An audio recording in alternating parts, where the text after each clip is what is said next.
Plumeros, bienvenidos una vez más al rincón donde las leyendas cobran vida y las sombras susurran secretos.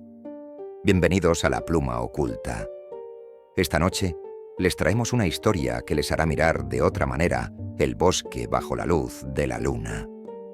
Dicen que, en Nochebuena, no todos los seres que vagan en la noche traen regalos. Algunos buscan algo más, algo mucho más oscuro. ¿Te atreverías a desafiar la leyenda del cornamenta?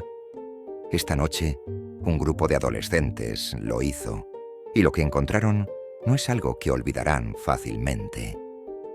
Antes de continuar, si eres nuevo aquí, suscríbete y únete a nuestra comunidad de exploradores de lo desconocido. Dale un like si estás listo para adentrarte en esta historia y activa la campanita, porque nunca se sabe qué más puede aparecer en nuestras próximas historias. Sin más preámbulos, acompáñanos a descubrir los misterios de La Noche del Cornamenta. Enciende tu linterna, ajusta tus audífonos y prepárate, porque lo que está a punto de revelarse podría quedarse contigo mucho después de que termine el video.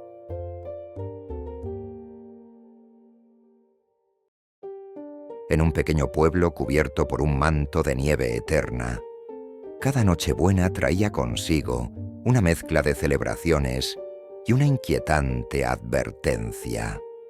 Los más ancianos contaban la misma historia una y otra vez.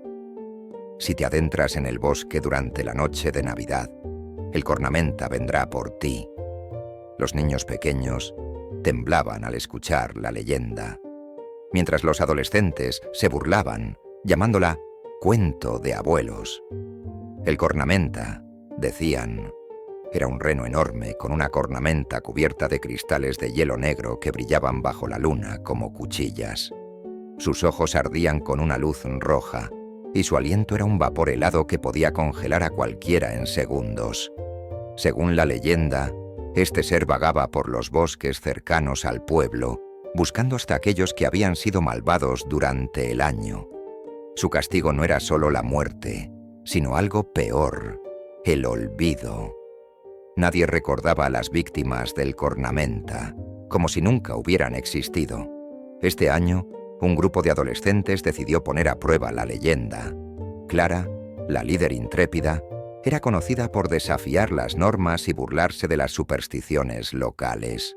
Sus amigos, Mateo, Sofía, Raúl y Elena, la siguieron, aunque algunos con más dudas que otros. «Vamos, chicos», dijo Clara, sosteniendo una linterna y una botella de sidra que había robado de la despensa de su padre. «Es solo un cuento. ¿De verdad creen que un reno demoníaco se pasea por el bosque buscando malos?» Raúl, el más supersticioso del grupo, tragó saliva. «No sé, Clara. Mi abuela siempre decía que el cornamenta apareció cuando mi tío desapareció hace 20 años. Clara se rió. ¿Tu tío desapareció? Seguro que simplemente se fue a vivir a otro pueblo y nadie quiso decírtelo». Sofía, siempre la más lógica, intentó calmar los ánimos. «Mira, Raúl, si nos quedamos juntos y no hacemos ruido, no pasará nada. Solo vamos a dar una vuelta, demostrar que no hay nada ahí fuera, y volveremos». Al caer la noche, el grupo se adentró en el bosque, equipados con linternas y un par de mantas para combatir el frío. La luna llena iluminaba el sendero, y el silencio del lugar era inquietante. Ni siquiera se escuchaban animales o el crujir de ramas. Solo sus pasos resonaban, acompañados del ocasional crujido de la nieve bajo sus botas. Después de caminar unos 20 minutos, llegaron a un claro. Allí, Clara sacó la botella de sidra y propuso un brindis. «Por el cornamenta y por nuestra valentía. Vamos a demostrar que todo esto es solo un cuento». Mientras reían nerviosamente, un sonido extraño rompió el silencio. Un crujido, como si algo pesado se moviera entre los árboles. Todos se congelaron. «¿Qué fue eso?», susurró Elena, su voz apenas audible. «Solo es el viento», respondió Clara, aunque su mano temblaba ligeramente. El crujido se volvió más fuerte, acompañado por un sonido que ninguno de ellos pudo identificar al principio. Un leve tintineo, como si campanas rotas estuvieran siendo arrastradas por la nieve. Luego Meir, un aliento helado, recorrió el claro apagando las linternas y dejando al grupo en la oscuridad. «Chicos, esto no es gracioso», dijo Mateo, encendiendo su linterna nuevamente. La luz reveló algo aterrador, enormes huellas en la nieve, cada una marcada con un brillo negro que parecía absorber la luz. «Volvamos», dijo Raúl con urgencia, pero antes de que pudieran moverse, el sonido de un fuerte resoplido llenó el aire. Desde la espesura del bosque, 2 ojos rojos brillaron intensamente, observándolos. Era él, el cornamenta. Los ojos rojos del cornamenta brillaban como brasas encendidas en la oscuridad del bosque, fijos en el grupo de adolescentes. El tintineo de campanas rotas se intensificaba, resonando como un macabro anuncio de su llegada. Por un instante, ninguno de ellos se movió. El miedo los había paralizado.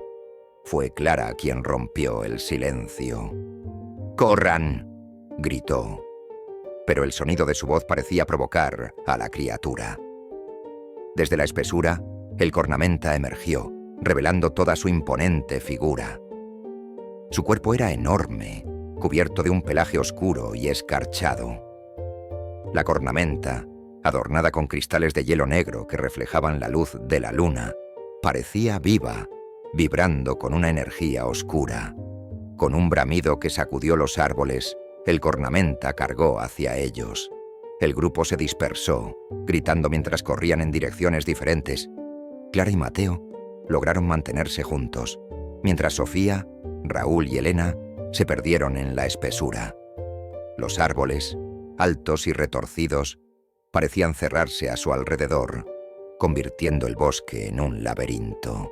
«Por aquí», susurró Clara, agarrando a Mateo del brazo y tirando de él hacia un viejo cobertizo que habían visto al entrar al bosque. Al llegar, se apretujaron dentro, cerrando la puerta de madera podrida tras ellos. Dentro del cobertizo, todo estaba oscuro y frío. Mateo intentó encender su linterna, pero ésta seguía sin funcionar. «¿Qué demonios es esa cosa?», preguntó, jadeando. «No lo sé», respondió Clara, intentando mantenerse calmada. «Pero es real, es tan real como nosotros». Afuera, el tintineo de las campanas se acercaba. Clara miró por una pequeña grieta en la madera y vio la figura del cornamenta, que parecía olfatear el aire, como si pudiera sentir su miedo. Mientras tanto, Sofía y Raúl habían encontrado un pequeño arroyo. Ambos intentaban recuperar el aliento, pero el silencio a su alrededor era aún más aterrador que los pasos de la criatura. «¿Dónde está Elena?», preguntó Sofía, mirando a su alrededor con desesperación. «No lo sé», respondió Raúl, temblando. «Tenemos que encontrarla». De repente, escucharon un grito desgarrador proveniente de algún lugar del bosque. Era Elena. «Está en peligro», exclamó Sofía, pero cuando intentaron correr hacia el sonido, un frío intenso los envolvió. El cornamenta apareció entre los árboles, su cornamenta brillando con un resplandor negro azabache. Raúl, aterrado, tropezó y cayó al suelo. «¡Sofía, corre!», gritó, pero ella se negó a dejarlo. Sin embargo, mientras intentaban levantarse, el cornamenta se detuvo frente a ellos. El tiempo pareció detenerse. La criatura los observó, y en ese instante, una sensación extraña los invadió. No era solo miedo, era como si el cornamenta estuviera hurgando en sus recuerdos, evaluando sus vidas.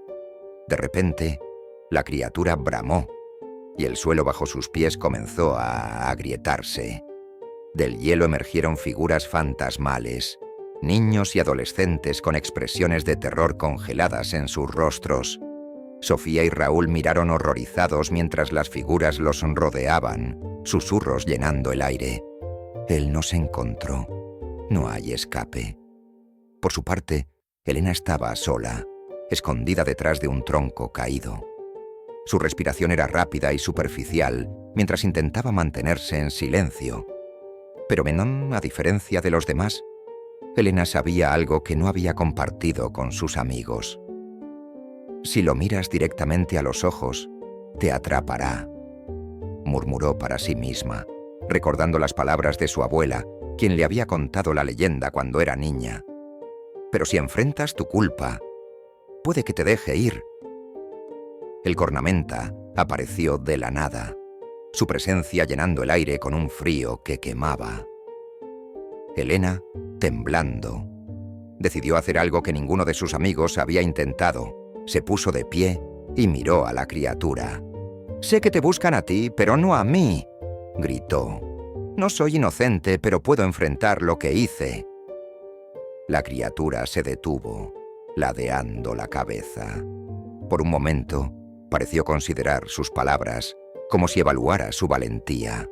Mientras tanto, Clara, Mateo, Sofía y Raúl terminaron por encontrarse en el claro donde habían comenzado. Todos estaban exhaustos y aterrados, pero sabían que no podían seguir huyendo. «Tenemos que enfrentarlo», dijo Clara. «Si seguimos corriendo, nos atrapará a todos». Con Elena aún desaparecida, los 4 formaron un círculo, sosteniendo lo que pudieron encontrar: ramas, piedras, cualquier cosa que pudiera servir como arma. Y entonces el cornamenta apareció en el claro, su figura iluminada por la luna. Clara dio un paso adelante. «Nos escuchaste, cornamenta. Aquí estamos. Si nos vas a juzgar, hazlo ahora». La criatura rugió, y en ese momento Elena salió de los árboles. «No lo enfrenten con violencia», gritó. «No es su naturaleza, es un juez, no un asesino». El grupo se quedó inmóvil mientras el cornamenta los rodeaba. Uno por uno, los miró a los ojos. Cada uno sintió como si la criatura examinara sus recuerdos, sus errores, sus miedos, pero no atacó. En lugar de eso, el cornamenta levantó su cornamenta hacia el cielo y desapareció en un estallido de cristales negros que se desvanecieron con el viento. Cuando salió el sol, el grupo estaba de pie en el claro, aturdido, pero vivo. Habían enfrentado la leyenda y sobrevivido, pero sabían que algo había cambiado en ellos. «¿Qué pasó?», preguntó Mateo. «Nos dio una oportunidad», respondió Elena. «Pero también nos dio una advertencia. Debemos aprender de nuestros errores, o el próximo año no tendremos tanta suerte». El sol nacía lentamente sobre el bosque, pintando de dorado el paisaje helado. El grupo caminó en silencio de regreso al pueblo, cada uno perdido en sus pensamientos. Lo que habían visto y sentido no podía ser explicado con palabras. La leyenda del cornamenta ya no era solo un cuento de abuelos, era real, y ellos habían sobrevivido para contarlo. Cuando cruzaron el límite del bosque, el pueblo parecía extrañamente cambiado. Las calles estaban desiertas y las ventanas de las casas estaban cerradas con cortinas gruesas. Parecía que nadie había notado su ausencia, pero algo en el aire era diferente. Al llegar al centro del pueblo, un anciano los observaba desde un banco de madera. Era el abuelo de Elena, don Eusebio, conocido por ser uno de los pocos que tomaba la leyenda en serio. Al verlos, su rostro mostró una mezcla de alivio y preocupación. «Sobrevivieron», murmuró, levantándose lentamente. «Pero lo que enfrentaron no terminará aquí. El cornamenta no perdona tan fácilmente». Elena se acercó a su abuelo. «¿Qué significa eso? Nos dejó ir. ¿No hemos pagado suficiente?». Don Eusebio negó con la cabeza. «El cornamenta no solo juzga. Si ustedes aún están aquí, significa que les dio una advertencia, no un perdón. Tienen una responsabilidad ahora». Clara, aún intentando procesar todo, cruzó los brazos. «¿Responsabilidad? ¿De qué estás hablando?». El anciano los llevó a su pequeña cabaña. donde les mostró un viejo diario escrito en una letra temblorosa. Esta es la historia de las primeras víctimas del cornamenta. Hace mucho tiempo, los fundadores de este pueblo hicieron un pacto oscuro. El espíritu del bosque sería su protector, pero a cambio, ellos serían sus guardianes. El pacto se rompió cuando los descendientes olvidaron sus deberes, y el cornamenta despertó para castigar a los que rompieron las reglas. Sofía, siempre lógica, preguntó: ¿qué deberes? Proteger el equilibrio, respondió el anciano. El bosque no es solo un lugar, es un vínculo entre este mundo y otro más antiguo. El cornamenta es su guardián, y ustedes, al enfrentarlo, han tomado un papel que no pueden rechazar. Elena miró a sus amigos, sintiendo la verdad en las palabras de su abuelo. Entonces, ¿ahora debemos proteger el bosque? No solo protegerlo, corrigió el anciano. Deben asegurarse de que el cornamenta no vuelva a desatarse. Deben aprender sus reglas y respetarlas. Clara, siempre desafiante, levantó la voz. ¿Y si no queremos? ¿Qué pasa si simplemente nos vamos? El anciano suspiró, señalando un cristal negro que Elena había encontrado en su bolsillo tras la desaparición del cornamenta. Si intentan ignorar esto, él volverá, y no será para advertir esta vez. Con el tiempo, los adolescentes comenzaron a investigar el bosque y sus secretos. Descubrieron símbolos tallados en los árboles, viejas marcas que parecían mantener el equilibrio del lugar. Sin embargo, algunos de esos símbolos estaban rotos, como si algo los hubiera destruido deliberadamente. «Esto no es solo una advertencia», dijo Sofía mientras examinaba uno de los símbolos rotos. «Alguien o algo está rompiendo las reglas del bosque». Raúl, siempre nervioso, señaló el suelo. «Miren esto». Había rastros de botas humanas cerca de los símbolos rotos. No estaban solos. Una noche, mientras estudiaban las marcas en el bosque, escucharon el tintineo lejano de las campanas. Se miraron entre sí, el miedo evidente en sus rostros. «Esto no puede ser posible», murmuró Clara. «No es Nochebuena». Elena, recordando las palabras de su abuelo, susurró: «El cornamenta no sigue un calendario, sigue el equilibrio. Si alguien está violando las reglas, él vendrá». La figura del cornamenta emergió una vez más del bosque, pero esta vez no parecía dirigido hacia ellos. Los miró brevemente y luego continuó hacia otro lugar, como si estuviera cazando algo más. Elena tomó la iniciativa. «Tenemos que seguirlo. Si alguien está rompiendo el equilibrio, debemos detenerlo antes de que sea demasiado tarde». Siguiendo al cornamenta, llegaron a un campamento en el bosque. Allí, un grupo de hombres estaba talando árboles y quemando símbolos antiguos. Uno de ellos llevaba un libro que parecía contener rituales oscuros. «Se detendrán ahora mismo», gritó Clara, pero los hombres rieron. «¿Qué harán ustedes, niños? Este bosque no tiene poder. Todo esto son supersticiones». Antes de que pudieran responder, el cornamenta apareció detrás de los hombres, su aliento helado cubriendo todo el campamento. Los hombres intentaron correr, pero el cornamenta no les dio oportunidad. Uno por uno, los atrapó, dejando solo sus sombras grabadas en la nieve. Cuando terminó, el cornamenta miró a los adolescentes una vez más. Esta vez, su mirada no era de juicio, sino de aprobación. Luego, desapareció en el aire, dejando solo silencio. Desde esa noche, el grupo entendió su papel. Aprendieron a cuidar el bosque, a reparar los símbolos y a transmitir la verdadera historia del cornamenta a las siguientes generaciones.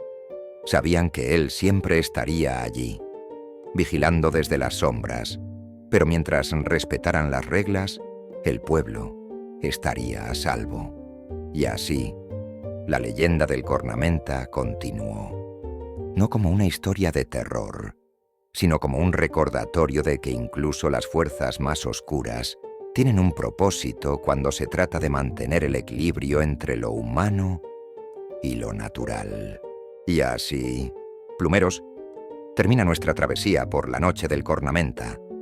Pero dime, ¿te atreverías a entrar en el bosque en Nochebuena después de escuchar esta historia? Porque, bueno, si lo haces, avísame. Me encantaría saber cómo te va con el Cornamenta, aunque no garantizo que sobrevivas para contarlo. Si esta historia te dejó helado de curiosidad, dale un like para calentar el espíritu. Y si aún no formas parte de nuestra manada de plumeros, suscríbete ahora. Activa la campanita para que no te pierdas ninguna de nuestras próximas aventuras, o el Cornamenta podría venir a buscarte por no merecedor de notificaciones. Comparte este video con aquellos que se creen valientes y dejan que la curiosidad los lleve demasiado lejos. Y por supuesto, deja tu comentario abajo. ¿Qué harías si te encontraras con el Cornamenta? ¿Correrías o enfrentarías tus sombras? Gracias por acompañarnos en La Pluma Oculta. Hasta la próxima. Y recuerda, no todas las leyendas son solo cuentos. Que las sombras sean amables contigo esta noche. Nos vemos, plumeros.